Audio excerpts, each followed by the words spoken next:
Okay, I'm recording. Okay. Right now we're in Pine Grove, and Pine Grove is a place that I'm familiar with. Wait, start over there. Okay. We gotta be quiet. Okay. In the background. Okay, everybody? Okay. Okay, right now we're in Pine Grove, and Pine Grove is a place that I'm very familiar with because we did an investigation here, and the house was built over an Indian burial ground. So the man who was living in that house was scratched on the back. He was terrorized, and the show called When Ghosts Attacks read my article, and they actually did a documentary there. And that happened right here in Pine Grove, and I was familiar with it as soon as I saw all the buildings. I go, okay, I've been here before.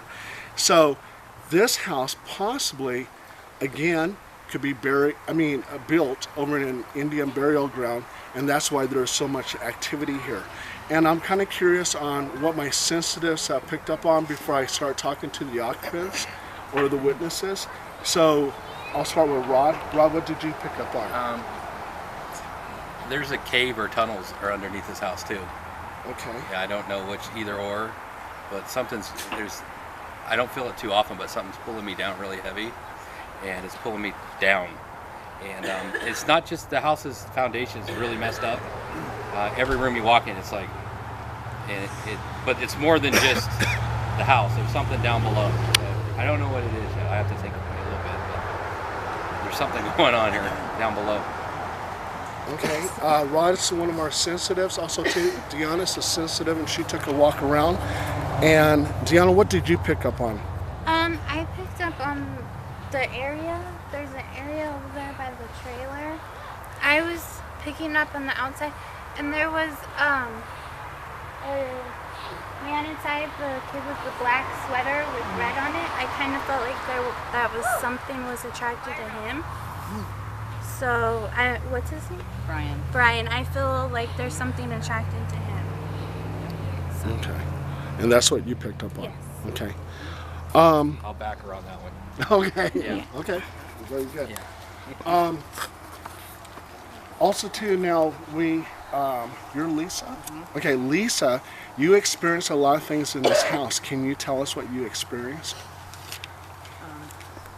Well, besides seeing stuff all the time, and I had to like move out of the way. I don't know if it's been like a little kid or something just ran by where you're like, whoa, there was something caught on fire, like just went a flame of, and there was nothing there. I mean, it's caught on fire, and we had a lamp, and my boyfriend had walked in with some earrings that were blessed for some Indian lady down in San Diego, and he was joking about it, and as he walked in, the cupboards went as he said it, and then the lamp, like, I don't know, I would say like a Jenga puzzle, kind of like chopped, where the two pieces went tink, but the middle piece went flying out and went like back on top of each other. Besides your little things falling all the time, the cross fell off the wall, pictures, and gosh, how much I'll think of all this stuff later. Me and my daughter have been felt like we were being chased, and you could feel it was, I want to say like Batman type thing, where you could feel the, coming up behind you, and where we stumbled and fell, and we were both running, like looking back, going, oh my gosh, and ran in the house.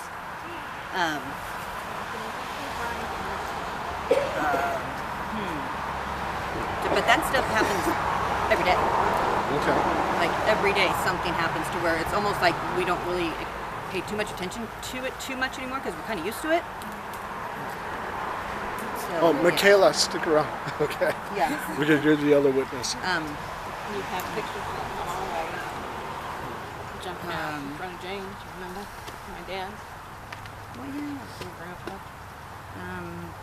I have lots of pictures. Like, when I was sick, or I was like held, I don't know, like I was held down. You were held down in bed. I could not breathe, and then my kids, it's been maybe about 8 months later, they were sick in the same room, and same thing, they kept saying, Mom, I feel like I can't breathe, I feel like something's holding me down. And then my sister-in-law, same thing happened to her. She just was like, something's holding me down, something's holding me down. You could just see this black, figures above you. And then when I had Sharon, the psychic lady, come in, she walked by the same room, goes, What's with the 3 black witches or something in that room right there? I'm like, huh, see, I told you guys there was something black holding me down in there. So yeah, that's happened to all of us. They refer to them as witches? Well, Sharon did. That's Okay. what, yeah. Oh, Sharon did? Yeah, Sharon did. Sampson? Yeah. Okay. And then we had a cross that I had stuck in my dad's chair, and nobody knew about it except for me and my daughter. And it was about 2 years later, I found it down in the trailer. And I'm like, who knew about this? So I went and I put it back in the chair, and then it was out again, sitting next to the little thing, counter by the chair. And that was definitely really weird. It was a cross that me and my daughter had, said our little prayer on and stuck it in the chair, and nobody knew about it. And it ended up down there. So just weird, constant things all the time. Okay, thank you, Lisa. That's one witness there. And also tell me to go to Michaela, and then I'm going to get to Heidi. Okay. I'm kind of the one in the house that sees them all. I think the main witch, I call the woman in black. She's who has held her down, and I think that's who's held my mom down. I have a little boy that's attached to me. He's always with me when things happen. I see a dark figure at the end of the hallway by the brick fireplace that we don't use anymore. And it makes me like run into my room. I automatically feel like I'm being chased. And there's a lot of spirits in the living room. They haven't really like came out clear to me, but I feel like they're the bad ones. I feel like the little boy is the really only good one here. And if not bad, they're confused. I've seen a younger man. He's had like slacks on almost with what's it called? Suspenders? Yes, suspenders on, and like a hat like the artists wear. And he paces back and forth from the hallway in the kitchen like he doesn't know where he belongs. The dog's new. Haven't seen him lately.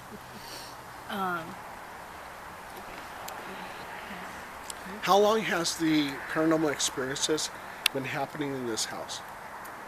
Well, Couple a years. lot. The last probably 5 years. 5 years? Before Okay. that, when I was a kid, maybe 1 or 2 things, but that was it. It's just been like the last 5 years since the house burnt down. And then it was like when the house got rebuilt, everything just went haywire. Or everything just changed completely. Do the animals experience anything?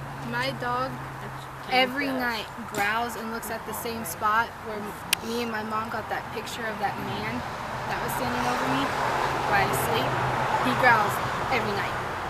And he stares at the same exact spot. What's the name of your dog? Tank. Hank. And which one is Hank? Oh, the big one?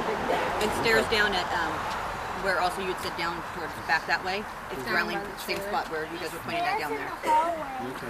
Yeah. And do you realize that because the one house that I investigated over here, it was confirmed that there was an Indian burial ground that the house was built over. It was actually a cabin.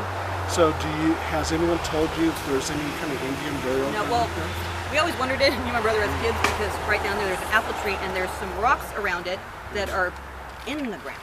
Okay. So it's like, who puts rocks in the ground unless something's there? And, even as kids, we were like, we don't want to play over here, don't put my teeter-totter over there.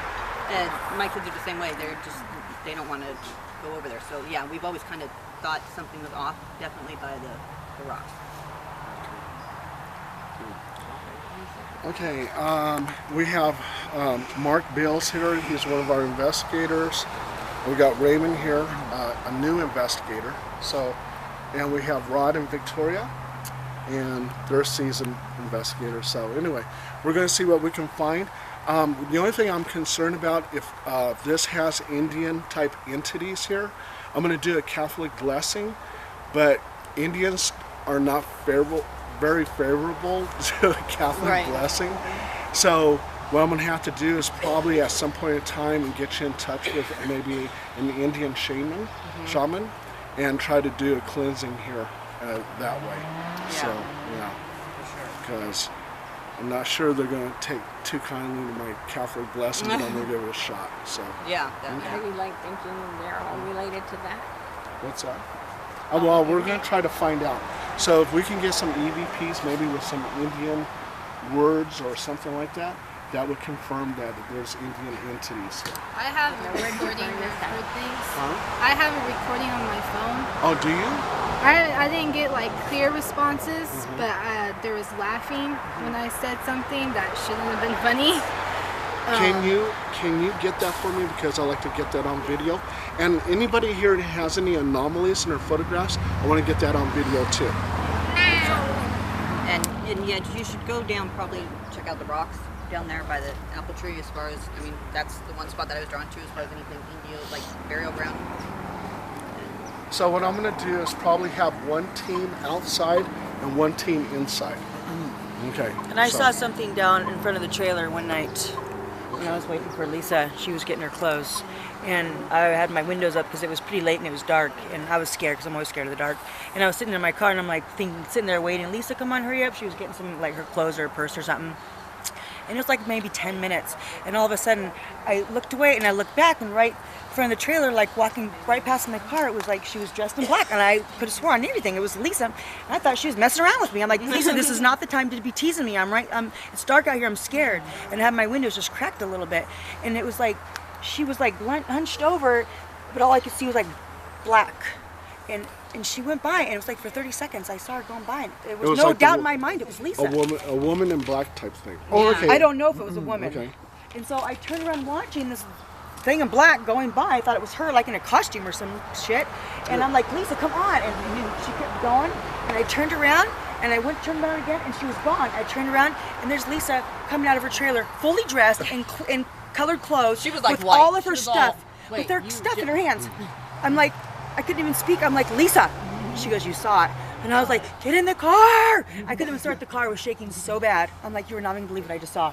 And she described exactly what I saw. So it was a person in black, but you can't Yes. tell if it was male or female? No, I couldn't see the face. All I saw it was like a black hood, you know, like it was like draped, and it was like flowing in the wind. And I didn't see legs or nothing. Like this down I didn't see. But from here up I could see. But she was small, like Lisa. And she was like hunched over, and it was just like flowing. Okay, thought to be Lisa. Do I have your name? No, my name's Heidi. She didn't want it. Oh, okay. And what about a dream? And so about in like the last 2 weeks, I've had the same nightmare about 7 times. The exact same nightmare. I'm running in this big open house, and it's like it seems to be empty, and if it's not empty, there's not much furniture, but it's big. It's like an older time house, and there's a staircase on the left-hand side, and I'm running through this house, and I'm running like for so long because it's so big, and I get to the staircase, and I run up it, and I have my hand on the door, and all I can hear is click, click, click, click, and I thought it was somebody like running up in the basement or something, but then somebody said maybe it was a rocking chair. That's what Kayla had said to me, and I said, yeah, actually it does kind of sound like a rocking chair, like they're rocking really fast. And I said, when I get to the door, I wake up every time. And this last dream that I had, I got to the door and I opened it, and I didn't see her or see anything, but I turned around and I'm facing the door still, and she's screaming at the top of her lungs, screaming so hard that I swear my ears were hurt the next day. I told my husband my ears were hurt the next day. And my son has passed away like 13 years ago, and the lady was screaming so loud, and she said, if you don't turn around right now, you will never see your son again. And then the rocking stopped, the noise stopped, and then I woke up, and my husband said that I was screaming, and he was shaking me for a long time, trying to get me to wake up. She was shaking like 3-4 hours later. Like when I seen her, she was like something was like holding me down, and I couldn't breathe. And this is hours later. She was still white.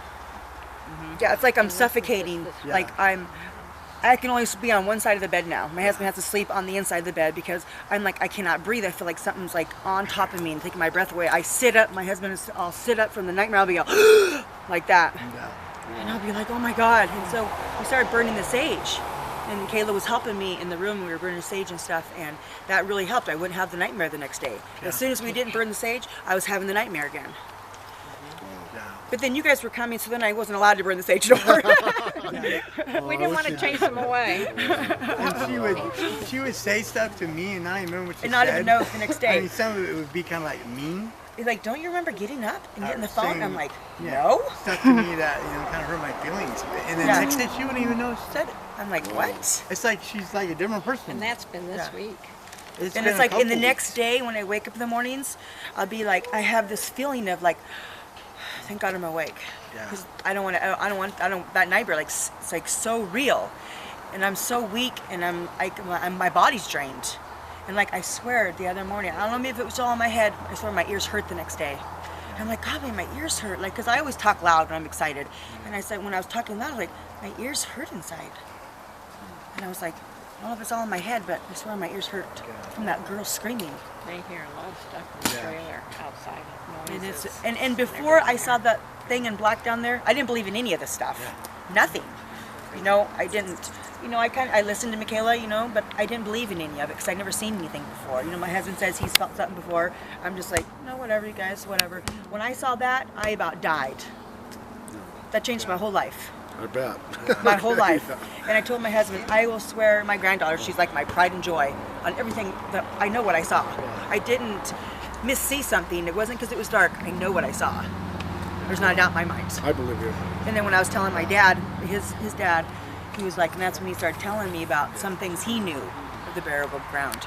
And I was like, oh my God, why didn't you tell me this before? Heidi and your husband, can I get your name so? Yes. Okay, so I can put you in the story? Okay. Yes. All right. Oh! Okay, sorry. And I'm always telling Michael, I don't see this because when I was like 11 or 12, we were down in Concord. Oh, okay. We just got back from Great America. I was only 11 or 12. There's nothing but a wall behind me, and I'm half asleep in this rocking chair. All of a sudden, it goes like this, and I thought it was their little dog. And my sister and my cousin were over on the couch. I leaned back, and I'm like, "Your dog under there?" She's like, "No." Cool. This part just gives me goosebumps. So I'm sitting here like this, like that was weird. All of a sudden, boom, and I was like, I mean, 11 and 12, all this stuff that it hit me, and I couldn't move. I felt like I was frozen for an hour, but it was only seconds. I ran into the room. My mom said I was pale white, and that made a believer out of me then that there was something there. But I've been watching Ghost Adventures. I mean, all those guys ever since. So I've been fully up on all this stuff. But I'm like, I will try to debunk it because they say you can debunk 80% of what you think is. But you know, and I'm still like, I don't feel it. I don't feel it here. I mean, I've had a couple of things that one time I was out here smoking a cigarette and I walked into the room while my mom and my niece were gone. It's just my dad and my sister and their two twins. So I walk in the front room and then I look and it was kind of dim and it looked like my sister and her talking to my dad. Well, they weren't getting along at that time. So I thought that was kind of weird. So I walk into my room right there and I look over the other room. My sister's in there with the kids in bed. I just went, that's the only thing I can really say here, you know. Yeah. Well, thank